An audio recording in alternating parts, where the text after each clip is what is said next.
are two classes in Zenless Zone Zero that are the absolute worst detestable things, and these are probably classes that you shouldn't pull characters on, and that is the attack and the defense class, guys. And I'm not gonna sit here and say that they are super bad classes, but what I will say here is that they are fundamentally flawed. Both of these classes have major issues with them that other classes either just fix and or just do better than them overall, so it makes no sense to pull characters within this class if they continue to follow the same sets of rules they've already been following since the game's release. So guys, let's go ahead and hop into it here, guys, because I want to talk about these classes today. First of all, starting off with our attack class first, which I feel like is our most pertinent class. And the reason why I wanted to make this video today is because we are getting more Rupture characters added to the game. Obviously, Hadri is getting added to the game, and Banato, which is a new 4-star DPS we're getting as well.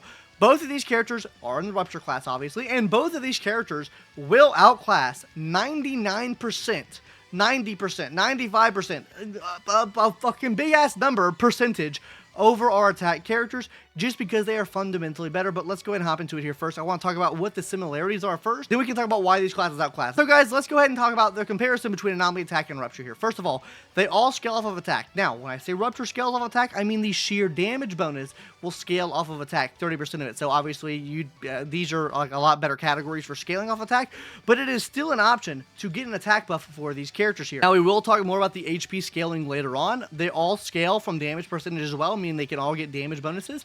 They also will be scaling off of damage taken as well. They can all take use of this. They can all scale off of defense down. They can take use of that. They also can scale and take use of stun damage percentage. So these are the similarities here. Right now, what I want to talk about, guys, is the differences between these classes. Starting off with Anomaly first, guys.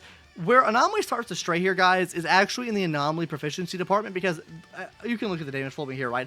You have the Anomaly Proficiency multiplier, which is literally that right there, and then you have the Anomaly Level multiplier as well. A lot of these will be playing into either both your Anomaly Proficiency and Anomaly Mastery as well. So these are two separate stats that play completely to the Anomaly role here that won't play with either of these two roles here.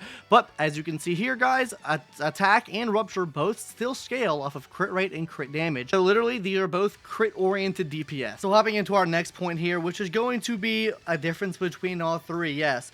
What does attack do differently? I feel like what attack... I'm going to remove all this. What do I think attack does differently? I feel like the attack class does a lot of little niche things. Like, it doesn't have, like, its own little lane. It's a jack of all trades, if you will, in terms of attacking, right? Because what do they have? They have a DPS that specializes in attack damage, or chain attack damage, right? They also have one DPS that focuses on aftershock damage, kinda. And then they have some sub-DPS as well. Like, if we look at the attack class right here, guys, we can go down the list here. Evelyn, chain attack damage dealer. Harumasa, he plays off the stun. After you stun the enemy, you go in and do burst damage with him. You have someone like Hugo that needs two other break characters on the team, kind of works similar to Harumasa and Yishwin, right? And maybe that's the path they were going to go down, but I don't think that really works as much anymore, right? Then you have, little niche here, aftershock damage here. What does she support? She supports aftershock damage, and she's a sub DPS. Then we have someone like Seed. Seed's really just a sub DPS, can be a main DPS, but what real identity does the attack class have? When we take a look at something even like the Anomaly class, right? Obviously, they scale off of Anomaly Mastery, but they also did disorder damage, which is huge. That's kind of like clad to them, and like we've seen this reiterated upon multiple releases of other Anomaly characters. They play with disorder, they play with Anomaly proc, they play with all this stuff.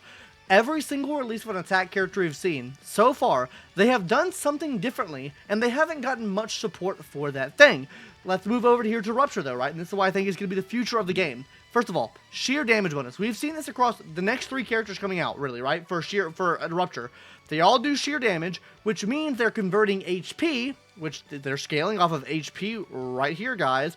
They're converting this into your sheer damage bonus, so that's another multiplier you can see right here. We'll talk about these multipliers in a second, but you're converting this into sheer damage. You have automatic, this damage has 100% defense ignore, so the defense down, while yes, they play with defense down, which is amazing, you already have 100% of this. Fucking massive. And then they're also a miasma eater as well, so they're eating a new mechanic in the game on enemies versus just playing into these niches that don't really affect enemies per se. This is how they play, right? Like, Aftershock is like, okay, you're off the field and you do aftershock damage, you don't have much support.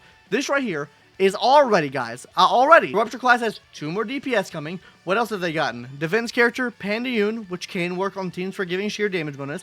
What else can they use as well? The new Lucia coming to the game as well, which is a dedicated support for this too. Astro Yao can work for chain attacks. Like, what real dedicated support do we have for Aftershock? Not really any, unless you run Trigger, which is kind of a support there, and then Orphe, which is kind of a support there, right? But no, like, dedicated support for that archetype. And that's playing with that archetype. This is playing with the whole class of Rupture, because every Rupture character, as we've seen so far, will be playing with sheer force damage, and that is exactly what Lucy is going to be buffing, along with other things as well that this class right here, or the attack class, can also use, like crit damage, like damage bonus, and stuff like that, right? So, that's why I say this class is overall better. Looking at the damage formula real quick, guys, literally, you follow all of these same things. You follow the standard damage formula with your Rupture type characters. So to me, this just looks like the better class overall. Anomaly damage obviously follows its own type of thing, going into anomaly proficiencies and stuff like that. And then it has like dot and stuff like that as well. But let's hop into here, guys, my thoughts on it, right? Rupture does the same thing that attack does, but more. I think that's very apparent here. I guess one thing attack does more is has more niches, which is kind of irrelevant and doesn't really matter all too much. Next, guys, all attacks will have basically 100% defense ignore. You're going to be doing sheer damage. You automatically have that 100% defense ignore built in, meaning you don't have to build any pin ratio or anything like that. That also means that you don't, I guess, need to run a teammate with pin ratio increases as well, like Rena, right? Like, and you don't need to run defense down givers with, like, Nicole, right? You don't need to run her on the team either, because they already bypass it. Now, that doesn't mean the damage taken on the enemy is decreased. This actually makes them really good for someone like Caesar King as well, because Caesar King will allow you to deal more damage to the enemy. Now, hopping into this, they can use similar supports. Why? While maybe they don't take the most use of the attack bonus given by some supports, they can still take a portion of that attack and turn it into another stat. If you give this character right here, this attack character, an HP bonus, they just get more HP, that's all. You can literally feed them attack and they convert some of the stats that they don't need into a usable stat to actually deal damage with, which is really cool. And the final analogy I want to make you guys is the Rupture class to me is like buffing an outdated character. It's like, you know, Ellen Jo that got a buff that needed a buff because she was so far behind. It's like that, but even better beyond that. It's like if you buffed Ellen Jo and she became better than Miyabi. That's what this class feels like. It feels like they buffed the attack class and just made it better than the attack class. So that's really my thoughts on Anomaly versus Rupture versus Attack. I just feel like Rupture is the much better class, and there needs to be a cataclysmic shift with the attack class and identity to actually make it worth wanting to pull for these characters. Because off rip from now on, at this point in the game, for me, it's like, if I pull an attack character, I'm just inherently pulling a worse unit. It doesn't matter what that character does, it's just inherently worse because it doesn't come with 100% defense straight off rip. There's not as many dedicated supports to whatever little niche they're going to be fitting in, and it's just weird, right? I don't fucking like it. Anyways, guys, that's all I have to say about this thing. Let's talk about the second worst class in the game now. Maybe the worst class in the game by far, which is going to be the defense class. Now, defense class on paper looks really good, guys. First of all, support, defense, stun. We're going to compare these three categories, right? First of all, they all three give buffs. Okay, this is cool. Usually, supports give the best buffs. Usually, I would say that between defense and stun, these are about the same here. Now let's hop into the shield. Ben Biggerton provides shield, Seth provides shield, and Caesar King provides shield here. They're the only ones that can do it. That's pretty cool and all. I don't think it's really that effective. I think healing is much more effective, which both defense and support characters can do. And actually, you get more healing with support classes than you do out of the defense class. Who would have fucking thought? Then, for supports, you get debuffs, and then also for stun, you get debuffs as well. So, that's something that really the defense class doesn't do all too well. I guess Caesar King can do it if you use an assist point, but outside of that, like, what real debuffs are you putting on the enemies that are, like, really good, right? I don't really think there's many of those. Now, hopping into the next thing. Both of the defense class and stun class do stun, but we already know is better than this. Stun. So, what does defense really do? Support is there to buff your team up and give your team massive damage bonuses. Stun is here to make sure the enemy is CC'd. Right now, enemies are not hard enough to need a shield. I'm not going to lie to you guys. And with the addition of the new class being added to the game, which is the Rupture class, everything here really scales off of HP percentage, and once more HP percentage uses HP percentage, whatever the case may be, so you want to be healing up more than shielding, right? Because you want to be correcting the damage you're giving to yourself. So there's not really any use for shield right now. And then we hop into the final thing. They're all three kind of play like sub DPS, or I would say one character in the defense class plays like a sub DPS, which would be Panda Yoon. Everyone else kind of shucking shy at that. If you look at either of the two classes here, guys, I mean, Astro Yao, Lucia, Nicole can be pseudo DPS here.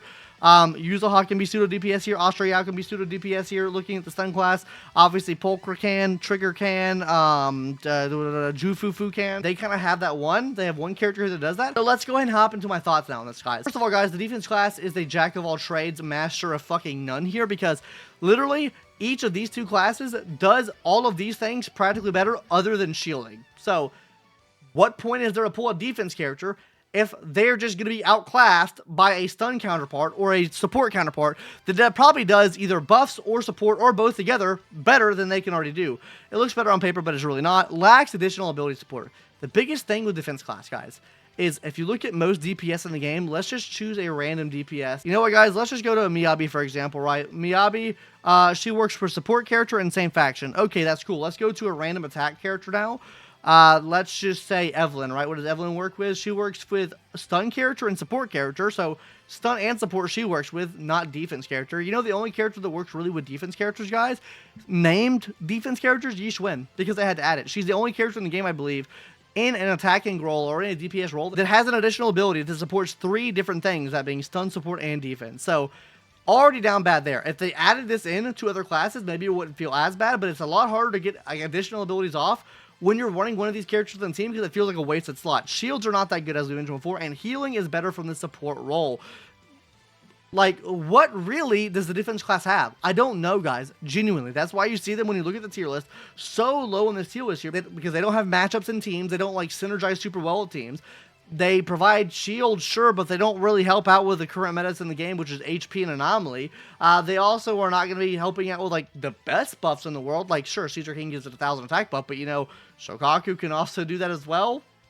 Like, okay. And then you have stunners like Lighter here that are giving you massive damage bonuses and also doing hella stun to enemies. So I like, genuinely, guys, absolutely fucking cook. What the defense class needs to do is take, like, a massive, like, sustain buff. They need to do that. They need to sustain the team much better. With healing, shields doesn't really work. Or maybe do something in terms of, like, healing as well for the team. I think that is a must.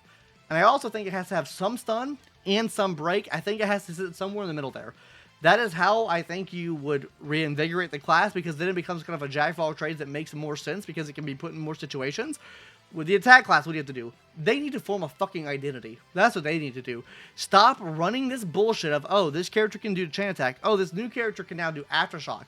Oh, this new character works off of you stunning the enemy, and then you having 2 fucking stun characters on the team to fucking make him do his damage, right? Or, oh, she's great as a sub DPS, but and then can buff up another attacker. Isn't that so fucking cool?